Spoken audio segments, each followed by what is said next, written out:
আসসালামু আলাইকুম। আসলে আজকে এই মুহূর্তে আমি দুটো সিকিউরিটিজ হাউস নিয়ে কথা বলতে চাচ্ছি। আমরা আসলে কোন অ্যাকাউন্টে মানে আমাদের বি অ্যাকাউন্টটা কোথায় আসলে নিরাপদ, এই বিষয়টা আসলে আমাদের জানা দরকার। আমাদের হয়তো শেয়ারে 50-60% লস আছে, আমরা সবাই আতঙ্কিত। 1400 পয়েন্ট মাইনাস হওয়ার পরেও কিন্তু কিছু কিছু সিকিউরিটিজ হাউসের কারণে আমাদের পুরো অ্যাকাউন্টটাই পুরো পোর্টফোলিওতে ধ্বংস হয়ে গেছে। যা এরকম হয়, এর আগেও হয়েছে। কারণ সিকিউরিটি হাউসগুলা পুরো টাকাটাই মেরে দেয় গ্রাহকদের। যেমন আজকের নিউজ, আমি আজকে বলবো যে কোন সিকিউরিটিজ আমাদের আসলে অ্যাকাউন্ট করা উচিত। ধানমন্ডি সিকিউরিটিজ এবং পিএফআই সিকিউরিটিজ, এই দুটো সিকিউরিটিজ হাউসে যারা বিও অ্যাকাউন্ট খুলছেন তারা কিন্তু শেষ। আজকে বাংলাদেশ সিকিউরিটি এক্সচেঞ্জ কমিশনের তারা একটা নির্দেশনা দিয়েছে, এদের যে মালিক, ব্যবস্থাপনা পরিচালক তাদের ব্যাংক অ্যাকাউন্ট এবং বিও অ্যাকাউন্ট সমস্ত কিছু জব্দ করা হয়েছে। কেন জব্দ করা হয়েছে? ধানমন্ডি সিকিউরিটিজ এবং পিএফআই সিকিউরিটিজের তারা গ্রাহকদের টাকা মেরে দিছে, সমন্বয় করে নাই, মেরে দিছে, সমন্বয় করে নাই। মানে আমি আমার বিও অ্যাকাউন্টের টাকা রাখছি, ওই টাকাটা তারা এখান থেকে সরাই নিছে, নিয়ে তারা এটা সমন্বয় করে নাই। যার কারণে এখন বাংলাদেশ সিকিউরিটি এক্সচেঞ্জ কমিশন এটা বন্ধ করে দিয়েছে ওদের। এখন এইখানে যে বিনিয়োগকারীগুলা তাদের অ্যাকাউন্ট খুলছে, ওই বিনিয়োগকারীগুলোদের কি হবে? ওই বিনিয়োগকারীদের পরিস্থিতি কতটুকু ভয়াবহ হতে পারে, এটা হচ্ছে মূল কথা। আপনার শেয়ার লসে আছে, এটা এক বিষয়। আর আপনার টোটালি বিও অ্যাকাউন্টটাই, এটাকে বলে আপনার টোটাল বিও অ্যাকাউন্টটাই বিপদের মুখে পড়ছে, সমস্যার মধ্যে পড়ছে, বন্ধ হয়ে যাওয়া হতে পারে। আপনি টাকা পাইতে না পারেন, শেয়ার বিক্রি করে টাকা না পাইতে পারেন, লসে হোক তাও না পাইতে পারেন। এটা কতটুকু ভয়ঙ্কর? এটা তো খুবই ভয়ঙ্কর বিষয়। আশা করি আপনারা পুরো ভিডিওটা শুনবেন। আসলে আমাদেরকে কীরকম সিকিউরিটিজ হাউসগুলা আসলে কি বলে চুজ করতে হবে, পছন্দ করতে হবে, এই বিষয়ে আসলে আমি বলতে চাচ্ছি। কোনো শেয়ার নিয়ে বলতে চাচ্ছি না বা কোনো কিছু নিয়ে না। আমরা যেখানে অ্যাকাউন্ট করি আসলে ওগুলো কতটুকু নিরাপদ আমাদের জন্য, এই বিষয়টা জানা খুবই জরুরি। সর্বপ্রথম এটা জানানো জরুরি। আমি মনে করি সর্বপ্রথম আপনারা ব্যাংকের যে সিকিউরিটি হাউসগুলো আছে ওই হাউসগুলোতে অ্যাকাউন্ট করার চেষ্টা করবেন। ব্যাংকের আপনার আশেপাশে যদি ব্যাংকের সিকিউরিটিজ হাউসগুলো থাকে, যেমন ব্র্যাক ব্যাংকের আছে সিকিউরিটিজ হাউস, তারপরে যায় শাহজালাল ইসলামী ব্যাংকের আছে, এবি ব্যাংকের আছে, সম্ভবত প্রাইম ব্যাংকেরও আছে। তো মানে এই সিকিউরিটিজ হাউসগুলোতে আপনি অনেক বেশি সেফ থাকবেন। এগুলো মার্চেন্ট ব্যাংক, এদের সিকিউরিটিজ হাউসগুলো অনেক বেশি সেফ। দ্বিতীয়, আপনারা যে হাউসগুলোকে চুজ করবেন সেগুলো হচ্ছে ফাইন্যান্সিয়াল ইনস্টিটিউটগুলোর যে সিকিউরিটি হাউসগুলো আছে ওগুলোকে আপনারা চুজ করবেন।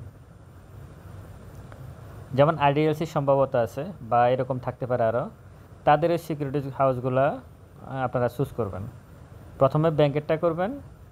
ব্যাংক যদি আপনার শহরের আশেপাশে না পান, তাহলে আপনি ফাইন্যান্সিয়াল যে ইনস্টিটিউটগুলো আছে ওদের যে সিকিউরিটিজ হাউসগুলো আছে ওগুলোতে আপনারা বিও অ্যাকাউন্ট খোলার চেষ্টা করবেন। তৃতীয় যে বিষয়টা, যদি এই দুটোর কোনোটাই না পান, ব্যাংকেরও না পান, ফাইন্যান্সিয়াল ইনস্টিটিউটগুলোরও না পান, তারপর আপনি এমন কিছু সিকিউরিটিজ হাউস আছে যাদের আসলে অনেকগুলো ব্রাঞ্চ, সারা বাংলাদেশে 25টা, 30টা, 40টা, 50টা ব্রাঞ্চ আছে। হ্যাঁ, এরকম ঢাকা, চিটাগাং, কক্সবাজার, সিলেট সব জায়গায় ব্রাঞ্চ আছে ওদের। অনেক পুরনো, 20-30 বছরের পুরনো কিছু সিকিউরিটিজ হাউস আছে। এই হাউসগুলোতে আপনারা অ্যাকাউন্ট করতে পারেন। যদি ব্যাংকের না পান এবং ফাইন্যান্সিয়াল ইনস্টিটিউটগুলোর না পান, তাহলে আপনারা ওই পুরাতন যে হাউসগুলো আছে বিভিন্ন নামে কিন্তু অনেক পুরনো, অনেকগুলো ব্রাঞ্চ আছে সারা দেশে, এই হাউসগুলোতে আপনারা কি বলে আপনারা করতে পারেন, আপনাদের বিও অ্যাকাউন্ট খুলতে পারেন। আচ্ছা, এখন আমরা কি করি? আমরা ব্যাংকের সিকিউরিটিজ হাউসগুলোতে বিও অ্যাকাউন্ট খুলি না। কেন খুলি না? হয়তো বিও অ্যাকাউন্ট করতে আমার টাকা বেশি লাগে, 1000-1500 টাকা লাগে। হয়তো তাদের কমিশনটা বেশি, যেখানে অন্য সিকিউরিটিজ হাউসগুলো হয়তো 50%, 50 পয়সা নেয় বা 60 পয়সা নেয় ভালো ব্যাংকের সিকিউরিটিজ হাউসগুলো। এই কারণে আমরা সেখানে যাই না ব্যাংকের সিকিউরিটিজ হাউসগুলোতে বা ফাইন্যান্সিয়াল ইনস্টিটিউটগুলোর কাছে, যে কমিশনের তারতম্যের কারণে মূলত বেশিরভাগ লোক ব্যাংক এবং ফাইন্যান্সিয়াল ইনস্টিটিউট যে সিকিউরিটিজ হাউসগুলো আছে সেখানে আসলে যেতে চায় না। অথবা ভালো যে সিকিউরিটিজ হাউসগুলো ভালো ওগুলোতেও আসলে যেতে চায় না, যে পার্সেন্টেজ তারা বেশি রাখে, 50 পয়সা 60 পয়সা কমিশন রাখে শেয়ার ক্রয় বিক্রয়, এই কারণে সেখানে যেতে চায় না তারা বিনিয়োগকারীরা। এটা হচ্ছে ভুল ধারণা আপনাদের। এখন আমি নিচ্ছি এই ধানমন্ডি সিকিউরিটিজ এবং পিএফআই সিকিউরিটিজ, এরা হয়তো কমিশন কম রাখে, হয়তো ভালো ব্যাংকের সিকিউরিটিজ হাউসগুলোতে 50-60 পয়সা রাখে, এরা হয়তো 20 পয়সা 30 পয়সা 40 পয়সা রাখে। এই কারণে অনেক বিনিয়োগকারী এখানে যায়। এই বিনিয়োগকারীদেরকে আসলে অনেক সময় ফুসলাইয়া ফাসলাইয়াও ওইখানে নেওয়া হয় এই সিকিউরিটিজ হাউসগুলো। আপনারা আসেন, আপনাদেরকে এই সুবিধা দেবো, এই করবো সেই করবো এই করবো, এই সিকিউরিটিজ হাউসগুলো নেওয়ার পরে বিনিয়োগকারীদেরকে আসলে পথে বসায় দেয়। আপনারা আসলে কমিশনের দিকে তাকাবেন না। ভালো সিকিউরিটিজ হাউসে এখানে নিশ্চয়ই যারা শেয়ার ব্যবসা করে তারা নিশ্চয়ই 1 লাখ 2 লাখ টাকা নিয়ে ব্যবসা করে না, 5-10 লাখ টাকা নিয়ে কমপক্ষে ব্যবসা করে। তো আপনি যেহেতু 5-10 লাখ টাকা নিয়ে ব্যবসা করেন, আপনি একটা ভালো সিকিউরিটিজ হাউসে যান। আপনি বাজে সিকিউরিটিজ হাউসগুলোতে গিয়ে অভাব নাই, সিকিউরিটি হাউস শত শত সিকিউরিটিজ হাউস আছে, 1-2টা শাখা খুলে বসে আছে।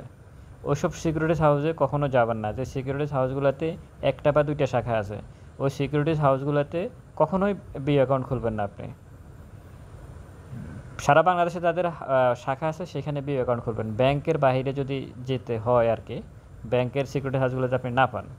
তো সুতরাং আপনারা কমিশনের দিকে তাকাবেন না। অ্যাকাউন্ট খুলতে যে ফরমের যে টাকা নেয় 1000 টাকা বা 500 টাকা, কেউ কম টাকা নেয়, এই জন্য গিয়ে ওই বাজে সিকিউরিটি যাবেন না। কারণ আপনার পোর্টফোলিও এমনিতেই লস, এর উপর যদি আপনি বিপদে পড়ে যান, আপনার টোটাল টাকাটাই যদি গায়েব হয়ে যায়, তাহলে আপনি মানে কী করবেন? আপনি তো শেয়ারও এখন এই 2টা সিকিউরিটিজ হাউসে যেসব বিনিয়োগকারীরা আছে এরা কতটুকু বিপদে আছে, অনেক বিপদে পড়বে তারা এখন অনেক বিপদে পড়ে যাবে। তো সুতরাং আশা করি আপনারা এই বিষয়টা ভালোভাবে বুঝতে পারছেন কোন সিকিউরিটিজ আসলে আমাদেরকে বিও অ্যাকাউন্ট করা উচিত। ভালো থাকবেন সবাই। আসসালামু আলাইকুম।